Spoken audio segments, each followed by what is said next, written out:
with Halloween just happening, I thought I'd get into the spooky spirit and change up the music here a little bit. Now, speaking of spooky, oh my god, that's gotta be one of the scariest jump scares you'll see all Halloween season. Moving on. Last week I had a little bit of concern, and the league responded in a big way. We only had one person score less than 100 points this week, Ryan, and 8 teams scored 120 or more. We did better. Good job, everybody. Starting off, I woke up a little salty on Sunday morning when I was not able to put Travis Etienne in the starting lineup due to the early London game. And I got a little saltier when I saw he had 24 points on my bench. That forced me to start Deontay Foreman, who I didn't even want to play, and who ended up being my highest scorer of the week with 32 points. It appears sometimes sleeping in is the right decision. That was pretty much the cherry on top of my team's all-around solid week. And as for Jeff, a standard Jeff week. A solid score, broke 100, Nick Chubb popping off, and third, and most importantly, he still got the loss. Nick Chubb is RB1 again, by the way, and he still got the loss. He checked all the boxes this week.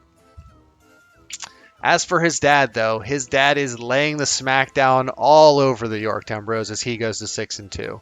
Not one, but two 30-point performances out of Tony Pollard and A.J. Brown, and 22 points out of Dalvin Cook to boot. That gives him the edge over Crikey here, even with Derrick Henry scoring 35 points himself. This matchup of previously 5-2 teams did not disappoint, and they still find themselves both at the top of the standings. Now in one of the more surprising matchups of the week, just when Skip thought he was climbing out of that bottom four and closing in on the rest of the league a little bit, Zach pulls his best Lee Corso impersonation with the not so fast. Zach laid the hammer down this week on Skip, led by Alvin Kamara's 38 points, who, a little insider information here, Zach tried to trade to multiple teams, and we, yes, I was one of them, were too dumb to hit that accept button. And that leads to Kamara scoring almost 40 for Zach this week.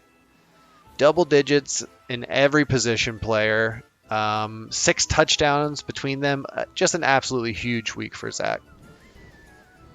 For Skip, he had a pretty good week himself. Hopkins had another big week coming off his suspension. Kirk Cousins played well, but it just wasn't enough against the high scorer of the week, Zach, here. Paul returns to his winning ways against the only person in the league to not break 100, Ryan.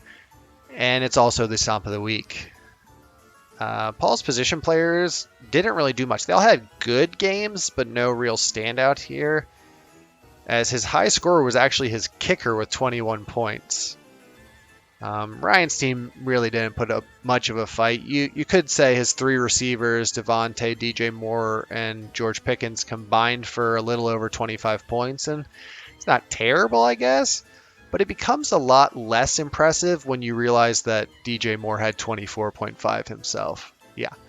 Devontae Adams and George Pickens with 0.7 and 0 points. Not exactly what you want to see out of your 2 and 3 receiver.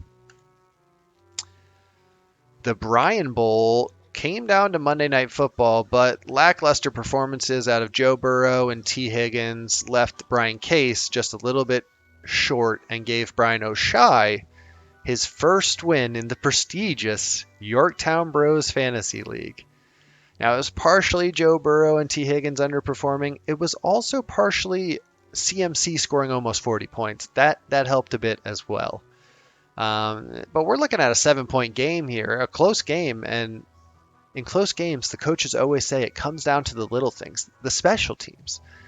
And here we have the rare double goose egg out of the kicker and punter for Brian Case. In comparison, O'Shea's kicker and punter combined for 21 points. Now, both of these players played the entire game. The punter even had 2 punts. It's just the fact that one of his punts went 10 yards. Jeff, apparently you could have punted in the NFL. Last up, we thought Adam would be the one escaping the bottom four, but it turned out it was actually the better skipper, Brittany, making it to 3-5 and closing in on the rest of the league as she takes down Tim here. For her, JT continues to disappoint, but right beside him, Jamal Williams continues to pick up the slack, even with DeAndre Swift returning from injury here. Tim had some good performances. Jalen Hurts, Cooper Kupp, and Tyreek Hill combined for 73 points. And I know I was thinking, how did he only score 105 points when he has 3 players combined for 73? Well, let me answer that for you. That's because his tight end, flex, and defense combined for 1 point. That's one way to counteract your big games. Now to the standings. Paul still stands alone at 7-1 at the top of the league. The clumping in the middle separated a little bit, but not too much. Brittany's now the one holding on to that hope with the double-digit playoff percentage. Then down here, at the very bottom, we have Jeff with a 1% super long shot playoff chance. Never give up hope, Jeff. We have 6 weeks left in the regular season, and to see how things stand next week, tune in to the Commissioner's Corner.